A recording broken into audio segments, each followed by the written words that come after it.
আজ এক গভীর শোক ও শ্রদ্ধার দিন। আজ বীর মুক্তিযোদ্ধা আহমেদ পরিবারের বড় ছেলে মরহুম ইঞ্জিনিয়ার হাজী শরীফুদ্দীন আহমেদের ২২তম মৃত্যুবার্ষিকী। এই উপলক্ষে মরহুমের আত্মার মাগফিরাত কামনায় আহমেদ পরিবারের পক্ষ থেকে মগবাজার চৌরাস্তা জামে মসজিদ এবং মগবাজার গাবতলা মরিয়ম লেন আহমেদ বাইতুল ফালাহ জামে মসজিদে দোয়া ও মিলাদ মাহফিলের আয়োজন করা হয়। এই আয়োজনে মরহুমের পরিবারের সদস্যবৃন্দের পাশাপাশি এলাকার গণ্যমান্য ব্যক্তিবর্গ এবং স্থানীয় এলাকাবাসী উপস্থিত ছিলেন। মহান স্বাধীনতা যুদ্ধে মরহুম ইঞ্জিনিয়ার হাজী শরীফুদ্দীন আহমেদ ছিলেন ২ নম্বর সেক্টরের একজন বীর সৈনিক। দেশ রক্ষা বিভাগ থেকে প্রাপ্ত সনদ অনুযায়ী তাঁর মুক্তিযোদ্ধার রেজিস্ট্রেশন নম্বর 1192 এবং সার্টিফিকেট নম্বর 4299। তিনি বাংলাদেশ সশস্ত্র বাহিনীর অধিনায়ক জেনারেল আতাউল গনি ওসমানী, আঞ্চলিক অধিনায়ক মেজর হায়দার এবং ঢাকা বাংলাদেশ ফোর্স কমান্ডার মোস্তাক আহমেদ স্বাক্ষরিত সনদপ্রাপ্ত একজন গর্বিত মুক্তিযোদ্ধা।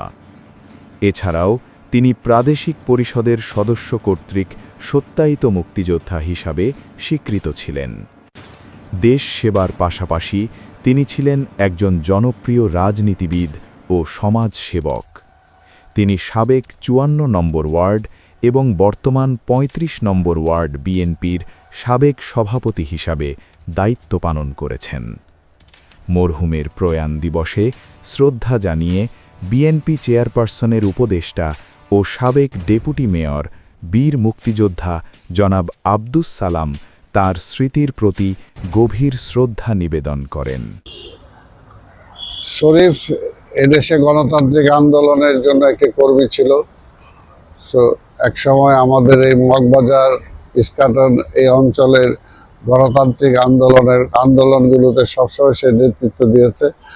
আজকে সেই শরীফ আমাদের মাঝে নাই, তার অভাব আমরা সবসময় অনুভব করি এবং আমরা বিশ্বাস করি তারা বর্তমানে যারা সেখানে কাজ করছেন শরীফের অসমাপ্ত কাজকে তারা সমাপ্ত করবেন। উল্লেখ্য, ২০০৩ সালের ২৩শে ডিসেম্বর এই গুণী মানুষটি পৃথিবীর মায়া ত্যাগ করে পরলোকে পাড়ি জমান। আল্লাহ তাআলা যেন মরহুম ইঞ্জিনিয়ার হাজী শরীফুদ্দীন আহমেদকে জান্নাতুল ফিরদাউস নসিব করেন। আমিন। ত্রিভুজ টিভি, ঢাকা।